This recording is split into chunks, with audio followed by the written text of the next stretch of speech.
दोस्तों सब्सक्राइब कीजिए गुरुजी है ना ऑनलाइन चैनल को और दबाएं इस घंटी को नए वीडियो के लिए। नमस्कार दोस्तों, मैं आपका दोस्त ब्रिजलाल हाजिर हुआ हूँ एक नए वीडियो के साथ। चलिए पढ़ते हैं। हम 4 वीडियो में आपने राजस्थान की नदियों के बारे में हम पढ़ चुके हैं। आज जो मोस्ट इम्पोर्टेंट जो नदी लेने जा रहे हैं वो है चंबल नदी, और चंबल नदी की अपन डिटेल से बात करेंगे। चंबल नदी की सहायक नदियों की बात करेंगे। जैसा कि आप वीडियो सेक्शन में देख रहे हो कि ये चंबल नदी यहाँ से एमपी से निकलकर यहाँ राजस्थान में यहाँ पर प्रवेश करके ये बहती हुई यमुना नदी, ये जो पीले कलर में आपको दिखाई दे रहा है ये है यमुना नदी। ठीक है, यमुना नदी में आकर ये इटावा के स्थान पर आकर मिल जाती है। उसके अलावा इसकी चंबल की जो सहायक नदियों की मैं बात करूँगा वो आहू नदी है। जो आहू नदी है वो काली सिंध की सहायक नदी है, परवन नदी है। उसके अलावा पार्वती नदी की बात करेंगे, मेज नदी की बात करेंगे, बनास नदी जो वहाँ पर आकर त्रिवेणी संगम बनाती है, बनास, सीप और वो, तो तमाम प्रकार की नदियों की बात करेंगे वन बाय वन।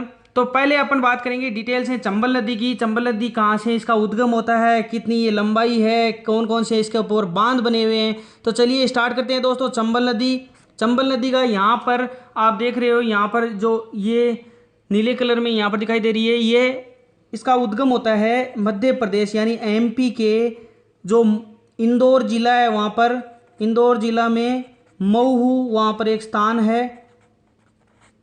इंदौर जिले में महू के निकट विंध्याचल की पहाड़ी है, जनापाव की पहाड़ियाँ, वहाँ से इसका उद्गम होता है। तो इसका उद्गम होता है वो जनापाव की पहाड़ियों से होता है। एक चीज़ अपने को यहाँ पर पता लग गई कि जनापाव की पहाड़ियों से इसका उद्गम होता है। उसके अलावा अपन बात करेंगे यहाँ से ये बहती हुई जब राजस्थान में प्रवेश करती है तो राजस्थान में एक जो भैंसरोडगढ़, ये चित्तौड़गढ़ का पार्ट मैंने आपको उस टाइम बताया था। इस यहाँ पर ये भैंसरोडगढ़ तहसील में यहाँ से ये प्रवेश करती है। यहाँ के आसपास एक गांव का नाम है चौरासीगढ़ गांव। ठीक है, तो चौरासीगढ़ गांव से भैंसरोडगढ़ यहाँ पर तहसील है, वहाँ से ये राजस्थान में प्रवेश करती है। तो राजस्थान का प्रवेश आपको पता गया। और ये भैंसरोडगढ़ तहसील है, ये कौन से जिले में पड़ती है, ये चित्तौड़गढ़ जिले में पड़ती है। उसके अलावा बाद में बात करते हैं इसके प्रवाह की। तो ये इसका प्रवाह है वो यहाँ से चित्तौड़ से ये चलती है। बाद में देखो यहाँ पर ये के लिखा हुआ है। पहले मैं आपको यहाँ पर नक्शे में बता देता हूँ यहाँ पर कि ये जो जे लिखा हुआ है ये पूरा इलाका ये झालावाड़ पर आता है। उसके बाद में झालावाड़ के पास में ये है, ये 12 आता है। और इसके बाद में ये उसके जो के लिखा हुआ है ये पूरा पार्ट ये कोटा का पार्ट है। इसके अलावा ये बूंदी है, ये है भीलवाड़ा। ठीक है, ये सवाईमाधोपुर है, ये करौली है और ये धौलपुर है। और उसके बाद में ये इटावा, यहाँ पर ये भारी इलाका है, ये यूपी के अंदर ये यमुना बहती है, तो यहाँ पर ये इसमें आकर गिरती है। चलिए बात करेंगे। तो ये अपन बात करें इसके प्रवाह के क्षेत्र की बात कर रहे थे। तो इससे ये चित्तौड़गढ़ के बाद में मैं आपको बता रहा हूँ यहाँ से ये कोटा जाती है, कोटा से ये बूंदी और बूंदी से सवाईमाधोपुर, मैं डायरेक्ट लिखूंगा एस लिख दिया मैंने, और फिर सवाईमाधोपुर से करौली, आपको दिखाई नहीं दे रहा है, बूंदी से ये यहाँ पर प्रवेश करती है सवाईमाधोपुर से वापस ये यहाँ पर प्रवेश करती है करौली से ये धौलपुर, ये सीमा बनाती हुई ये यहाँ पर जो यूपी का यहाँ पर एक इलाका है इटावा, यूपी के इटावा में आकर यमुना में मिल जाती है। तो ये तो थी इस चंबल नदी की जो बेसिक बात थी, यानी कहाँ से कहाँ तक बहती है। और एक बात ये है कि ये जो 6 जिलों के अंदर बहती है, यहाँ से आप काउंट कर लीजिए, चित्तौड़ 1, कोटा 2, बूंदी 3, सवाईमाधोपुर 4, करौली 5 और धौलपुर 6 जिलों में बहती है। 6 जिलों में राजस्थान की 2 नदियाँ और हैं जो 6 जिलों में बहती है, एक तो लूणी, और कल अपन ने बात की थी जो पहले वीडियो आया था बनास नदी का सेपरेट वीडियो, लूणी नदी का सेपरेट वीडियो, उसमें अपन ने 6 जिलों से वो नदियाँ भी गुजरती है। चलिए उसके बाद में बात कर लेते हैं जो चंबल की और विशेषताओं की बात कर लेते हैं। चंबल नदी के किनारे कोटा शहर बसा हुआ है। तो एक चीज़ यहाँ पर एक अपने को इंपॉर्टेंट क्वेश्चन याद होता है कि कोटा शहर किस नदी के किनारे बसा हुआ है, तो चंबल नदी के किनारे कोटा शहर बसा हुआ है। चलिए ये क्वेश्चन बात हो गई। उसके बाद में ये कोटा और बूंदी की सीमा बनाने के साथ साथ ये एक अंतर्राज्यीय सीमा बनाती है। देखिए यहाँ पर आपको पता चल रहा है ये कोटा है, यहाँ से कोटा और ये कोटा और बूंदी की यहाँ पर ये सीमा बनाती हुई ये नदी है वो सवाईमाधोपुर, करौली, धौलपुर, ये देखो यहाँ पर ये अंतर्राज्यीय सीमा बनाती है। ठीक है, यहाँ पर ये राज्य लगता है, अंतर्राज्यीय सीमा बनाती हुई यूपी के यहाँ पर ये जाती है। तो ये नदी जो इस नदी की अपन लंबाई की बात करेंगे, इसकी नदी की जो लंबाई है, टोटल लंबाई है वो तो है 965 किलोमीटर। ठीक है, उसके अलावा इसकी जो राजस्थान में बात कर लेते हैं इस नदी की, जो कहीं किसी बुकों में ये भी दिया हुआ है 966 किलोमीटर दिया हुआ है, तो आप बिल्कुल निष्फिक्र रहे, एग्जाम में 965 या 966 में से कोई भी ऑप्शन एक मिलेगा आपको। उसके अलावा बाद में बात कर लेते हैं राजस्थान में इसकी लंबाई की बात कर लेते हैं। राजस्थान में इसकी लंबाई है 135 किलोमीटर। तो इस चीज़ का भी आप ध्यान रखें। उसके अलावा बात कर लेते हैं ये जब ये सवाईमाधोपुर, करौली और धौलपुर के साथ अंतर्राज्यीय सीमा बनाती है, तो अंतर्राज्यीय सीमा की जब लंबाई अपन पढ़ लेते हैं वो है 241 किलोमीटर है। ये तो ऑथेंटिक है, एग्जाम में इस प्रकार के क्वेश्चन पूछा गया है तो ये 241 किलोमीटर अपने को लिखना है। लेकिन एक बुक में मैंने ये भी पढ़ा है कि 252 किलोमीटर है, तो आप 241 किलोमीटर याद रखें। चलिए उसके बाद में बात कर लेते हैं, ये 3 राज्यों से होकर गुजरती है। अपन ने पढ़ा था पहले ये एमपी से निकलती है, एमपी से राजस्थान में बढ़ती है और राजस्थान में यूपी में ये जाकर यमुना में मिल जाती है। तो ये 3 राज्यों से होकर गुजरती है। उसके अलावा बात कर लेते हैं चंबल के कुछ इंपॉर्टेंट फैक्ट्स की बात कर लेते हैं। इसमें इंपॉर्टेंट फैक्ट्स ये है कि चंबल नदी जो राजस्थान की 12मासी व सबसे लंबी नदी कहा गया है। तो एक इंपॉर्टेंट ये हो गया कि 12मासी है और सबसे लंबी नदी है। ठीक है, एक तो ये बात होगी, सबसे लंबी नदी, सबसे 12मासी नदी। ठीक है, उसके अलावा बाद में बात कर लेते हैं, इसको उपनाम से भी जाना जाता है। एक तो इसका उपनाम है कामधेनु, राजस्थान की कामधेनु। उसके अलावा इसका एक उपनाम है चरणवती। ठीक है, इसके अलावा इसको 12मासी नदी भी कहते हैं, ये मैंने आपको बता दिया था। उसके अलावा मैं बात कर लेता हूँ, राजस्थान में मिट्टी का जो अवनालिका अपर्दन है सर्वाधिक इसी नदी से होता है। तो इस नदी की एक इंपॉर्टेंट ये फैक्ट हो गया, अवनालिका अपर्दन। अवनालिका अपर्दन इसी नदी से सबसे ज़्यादा अपर्दन। ठीक है, और उसके बाद में बात कर लेते हैं अवनालिका जो अपर्दन होता है उसी के माध्यम से यहाँ पर इस नदी में सर्वाधिक बीड़ों का निर्माण होता है। यानी चंबल नदी के अंदर आपने सबने सुना होगा चंबल के बीएड, तो बीएडों का निर्माण सबसे ज़्यादा ये नदी करती है। उसके अलावा बाद में बात कर लेते हैं सर्वाधिक जो बीएड है वो है सवाईमाधोपुर में। यहाँ पर ये सवाईमाधोपुर पड़ता है और ये सबसे ज़्यादा बीएड है वो सवाईमाधोपुर जिले में है। उसके अलावा बाद में बात कर लेते हैं राजस्थान को सर्वाधिक ये जल उपलब्ध करवाने वाले चंबल नदी का पानी राजस्थान सर्वाधिक उपयोग में लेता है। ये मैंने आपको बता दिया, भारत की एकमात्र ऐसी नदी है।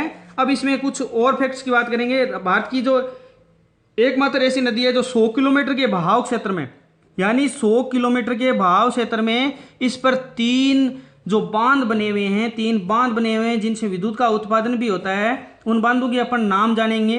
पहला है गांधी सागर बांध। ठीक है, दूसरा है वो है राणा प्रताप सागर। तीसरा की बात कर लेते हैं वो है जवाहर सागर। तो ये गांधी सागर है वो तो है एमपी में, और ये राणा प्रताप सागर है ये चित्तौड़गढ़ में, और ये है जवाहर सागर है वो कोटा में। इसके अलावा कोटा के अंदर ये कोटा बैराज भी बनाया हुआ है। तो कोटा के अंदर क्या है, कोटा बैराज भी है। तो 3 तो बांध और ये कोटा बैराज, ये है कोटा बूंदी की सीमा पर है। ये कोटा बैराज कोटा बूंदी की सीमा पर स्थित है। सर्वाधिक बांध इस चंबल नदी पर ही बने हैं। राजस्थान के अंदर अगर सर्वाधिक बांधों की बात करें तो चंबल नदी का नाम ही आता है। ठीक है, उसके अलावा ये चंबल नदी है वो गोर्ज का निर्माण करती है। ये बातें हो गई चंबल नदी के बारे में। अब बात करेंगे चंबल की जो सहायक नदियां हैं उसके बारे में बात करेंगे। चंबल की जो भी सहायक नदियां हैं उस प्रकार जैसे काली सिंध है, आहू है वो काली सिंध की सहायक नदी है, परवन है, पार्वती है, जो सीप है, मेज नदी है, इन तमाम प्रकार की नदियों के बाद में बात करेंगे।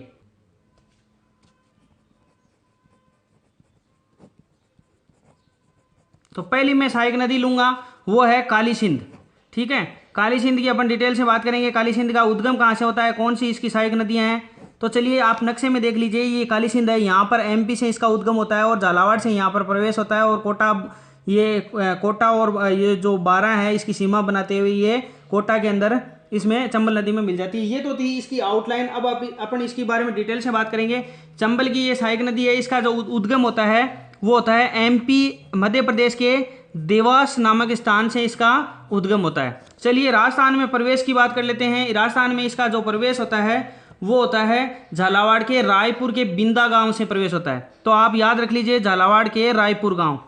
ठीक है, रायपुर से ये यहाँ पर ये झालावाड़ है, और ये आपको मैंने जैसे नोट किया हुआ है, यहाँ से ये रायपुर से यहाँ से ये राजस्थान के अंदर प्रवेश करती है।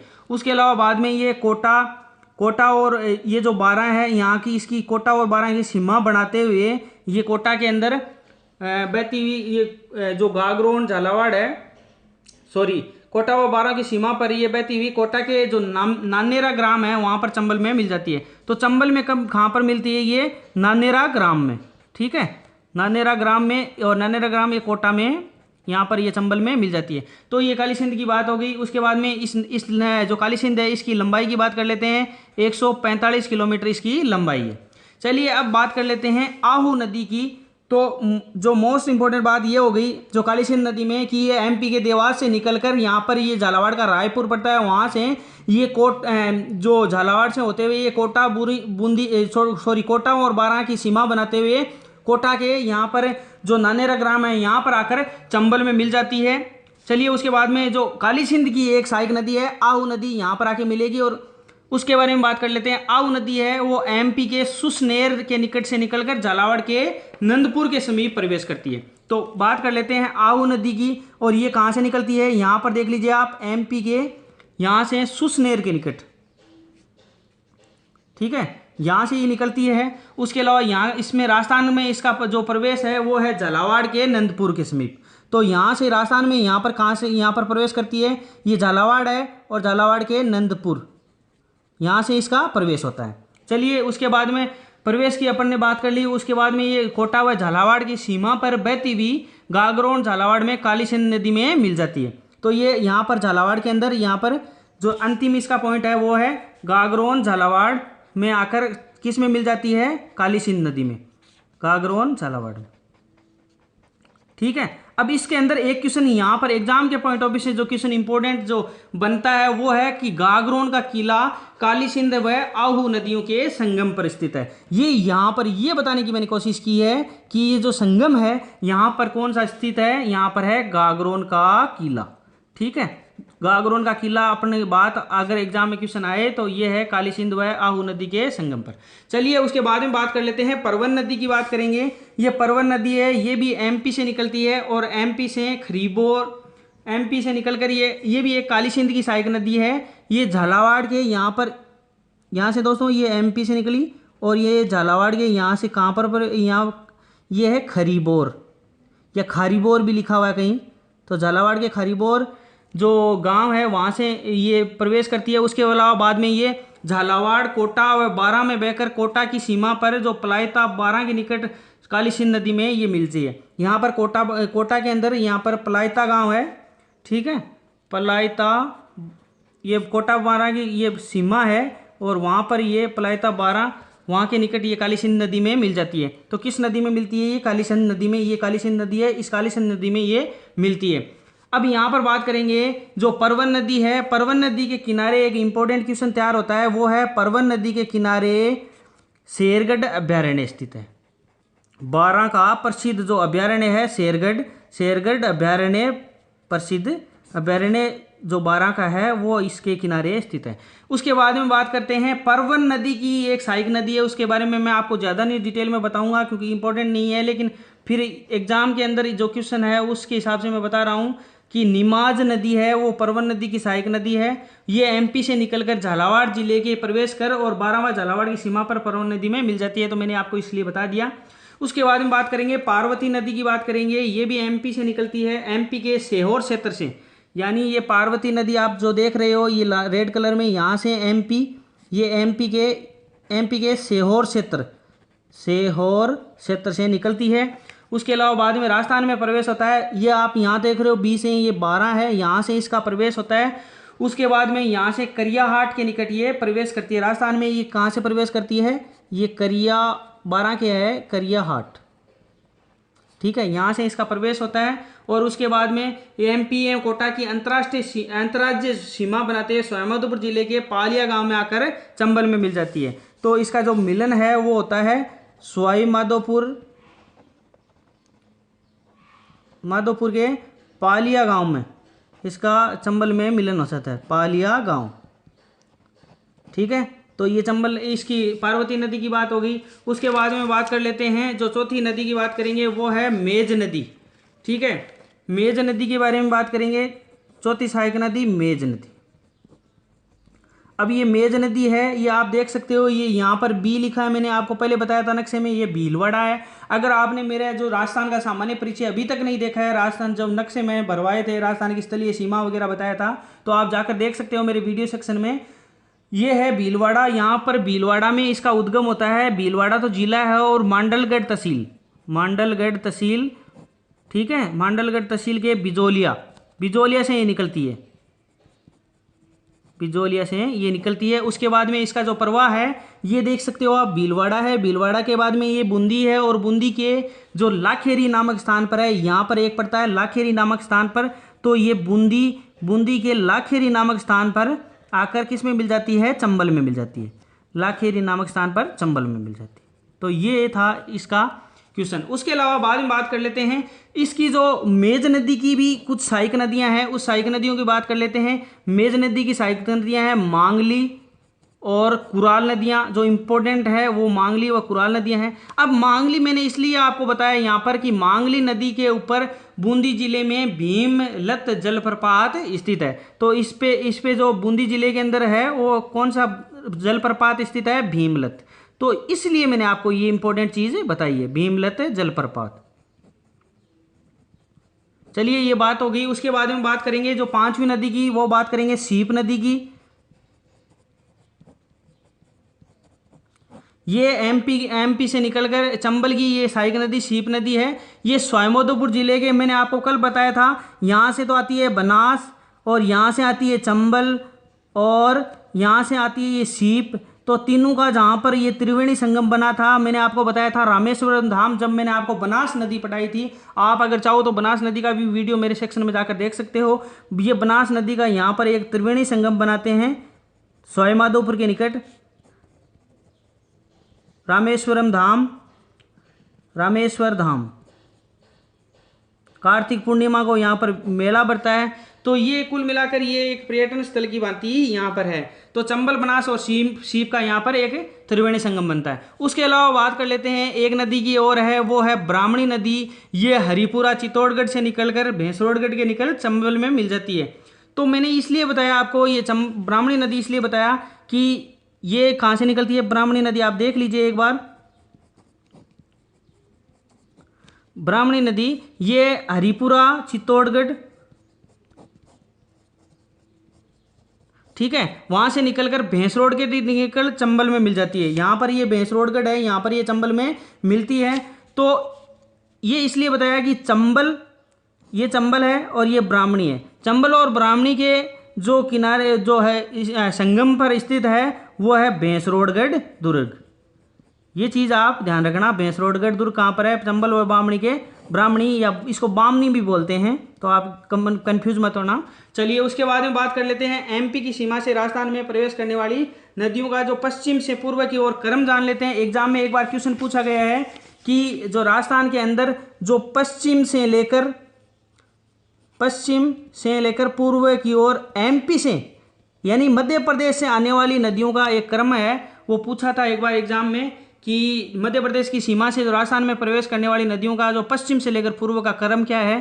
तो पहले अपन ने पढ़े थे, जब माही नदी पढ़ाई थी मैंने, तो माही नदी आती है उधर से पश्चिम की ओर से पहले। उसके बाद में गंभीरी जो बेड़ज की सहायक नदी थी, जब मैंने आपको बनास नदी पढ़ाई थी उस टाइम मैंने बताया था। उसके अलावा बाद आज में हम पढ़ रहे थे चंबल, और तो चंबल की बात हो गई। उसके बाद में चंबल के बाद में आहू है जो उस काली सिंध की सहायक नदी थी। उसके बाद में ये आहू मिलती है काली सिंध में, तो ये काली सिंध हो गई। अपन पूर्व की साइड चल रहे हैं, तो आप देख लीजिए काली सिंध, और काली सिंध के बाद में कौन सी नदी आई थी, निमाज नदी, मैंने अभी आपको बताई थी। और निमाज के बाद में जो नदी आती है वो थी परवन नदी, जो अभी अपन ने पढ़ी थी। परवन के बाद में अपन ने पढ़ी थी पार्वती नदी, और पार्वती के बाद में पढ़ी थी अपन ने सीप नदी। तो आपको मैं दिखा देता हूँ, यहाँ पर अपन ने पढ़ा था जब वो बांसवाड़ा से प्रवेश करती है माही नदी। माही के बाद में अपन ने यहाँ पर एक यहाँ से निकलती है, वो जो बेड़ज के अंदर, बनास के अंदर उधर चली जाती है, बेड़ज की सहायक नदी है गंभीरी नदी। और उसके बाद में ये चंबल है, चंबल के बाद में ये आहू है, आहू के बाद में एक बीच में निमाज नदी आती है, छोटी नदी है इसलिए मैंने आपको पढ़ाई नहीं। उसके बाद में काली सिंध है, काली सिंध के बाद में ये परवन नदी है, ये पार्वती नदी है, ये सीप नदी है।